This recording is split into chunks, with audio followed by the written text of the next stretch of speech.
Alright, I'm gonna do some testing with Mavis and some characters. First off, let's do it with Hyde. Alright, so what I'm gonna test here is whether Hyde's passive triggers first, or is it going to be Mavis's passive. Alright, let's see. Okay, Hyde dies, and it procs Mavis' passive first. It doesn't proc Hyde's passive first. And then also, if Hyde is dead, he cannot be targeted from Ahmed's healing, right? Because when you have the Graveless buff, yep, you cannot be selected or take damage or be healed. So if I do this S3, it will not go into Hyde because he cannot be selected or he cannot be healed. So it will always either go for Ahmed or go for Mavis. Boom. There we go. Hyde didn't get any of the stacks. Okay, now Mavis is going to die and then she's going to revive Hyde and Ahmed. Okay, Mavis dies, revives Hyde and Ahmed into the Soul Parade state.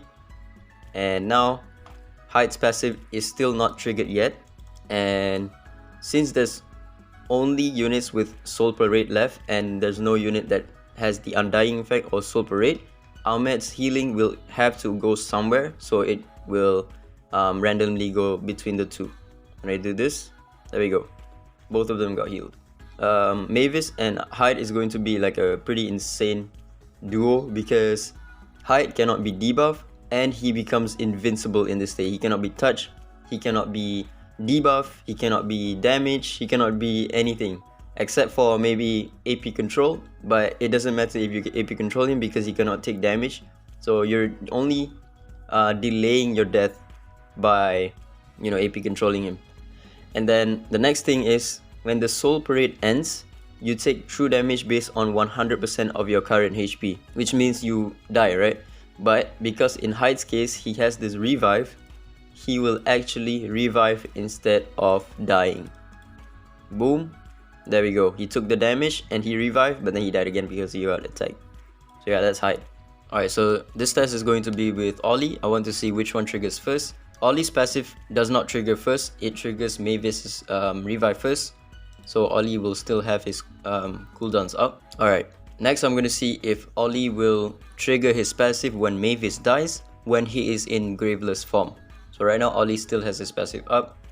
But since you cannot take action in the Graveless, I want to see if he still triggers his passive or not. Alright, Mavis is about to die. Let's see. She didn't die. And she's at 0 HP. And I think Ollie triggered his passive. Yep, Ollie triggered his passive.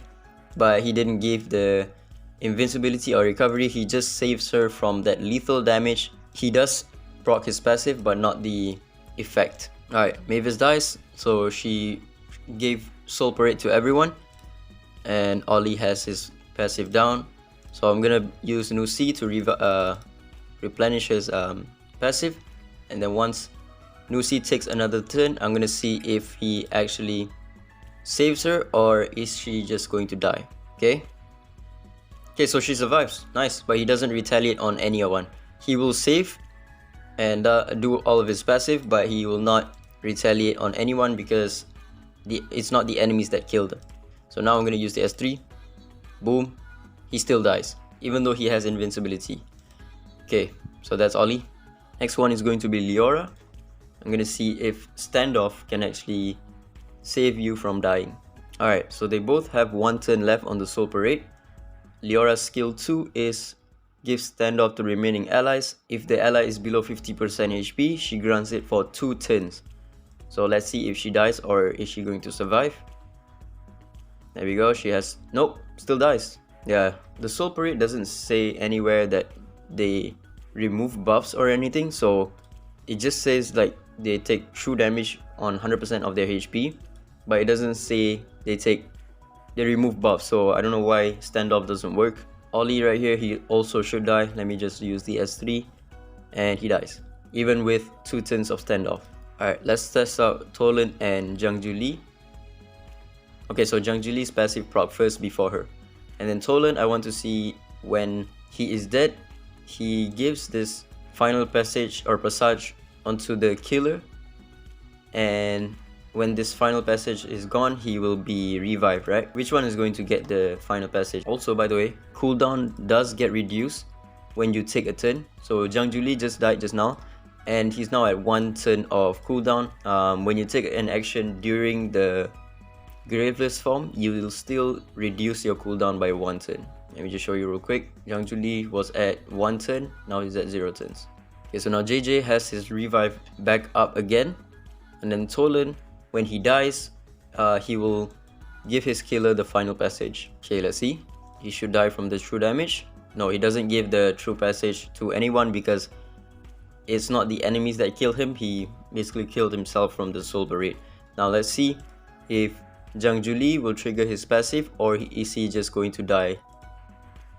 He triggers it. Okay, so yeah, units that can survive the Graveless mechanic when Mavis is dead is so far Jiuli and Hyde. Alright, next I'm gonna test her out with revivers. Mavis has a passive that she cannot be revived, so I'm gonna see how it looks like when I use Abigail's S3. Alright, Mavis is dead.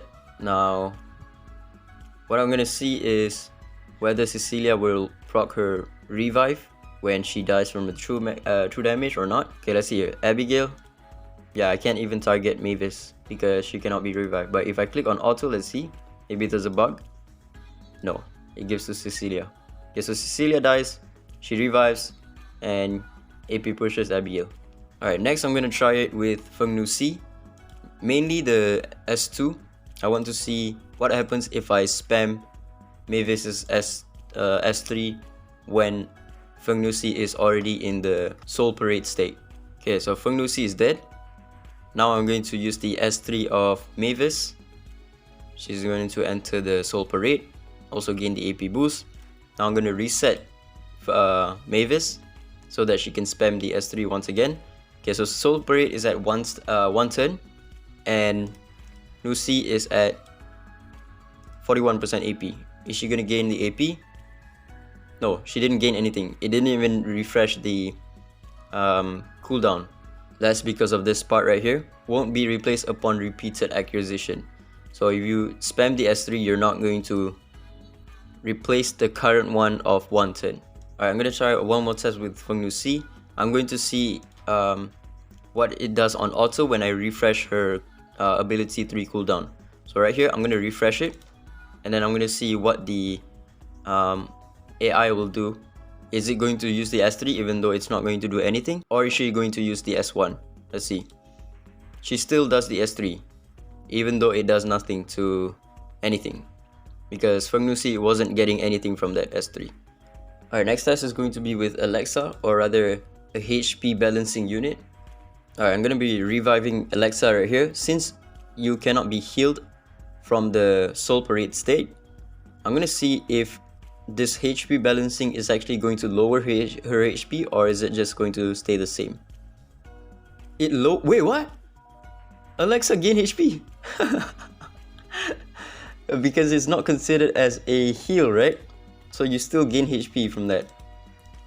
Ah, okay, maybe R2 Changji could heal up back to full, but you're still gonna die because you take true damage based on 100% of your HP. And you cannot be damaged, by the way. So yeah, Alexa is going to stay at that health. And then we'll see when she takes her turn after the soul parade ends. Is she going to die or is she not going to die? And she still dies. Okay, so HP balancing is not going to be good because you take away HP from your allies, but since you cannot be healed, or you will still take 100% true damage based on your HP, you will still die even though you have like HP left. I'm gonna try out with Ren Si, and then I'm gonna see which one triggers first, and can Ren Si survive the true damage. Oh, actually, Ren Si's passive is the same as Jiuli's passive, where it triggers first, whereas Hyde will not trigger first, it will trigger Mavis first, and then Hyde goes second. Alright, so Ren Si has his passive up. Let's see, when he takes true damage, is he going to die or is he going to proc the passive? Okay, he procs the passive. So units with like revives in their kit will survive the passive. Alright, lastly, let's test her out with Ana. I want to see which one triggers first. Is it the Rainbow Seed or is it Mavis passive? Okay, so the Rainbow Seed triggers first, Ana died right there, and then she revived with 50% HP without triggering Mavis's passive. Okay, so even in this form, in the Graveless form, you can still trigger the Rainbow Seed passive. So when you eat up 5 of this Rainbow Seed or Rainbow Shield, it turns into Rainbow Seed. So now I have a Rainbow Seed. We'll see when Ana dies from the true damage, will she die or is she going to revive with the Rainbow Seed? She should die and then revive from the Rainbow Seed. Yep, she revives with a 50% HP, but for some reason it took an extra damage to her. She's at 30% HP for some reason, even though it specifically says that she's going to revive with 50% HP. Yeah, that's a bit weird. Yeah, I think, let's see here, maybe a level 1 Ana is going to solo this team, because now they don't really have that many multi-hitters except for Mona. So I guess if I kill Mona, that's GG. Look at that, 0 damage. I have the Rainbow Seed once again. Dude, she's going to be so cancer, man. Even a level 1 managed to stall that long. It's so dumb. But yeah, that's about it. Those are the tests that I'm gonna do so far. Let me know in the comments if you want to see some other tests. Yeah, Mavis looks really interesting. I'm really excited for, to summon for her. But yeah, that's about it. Ciao.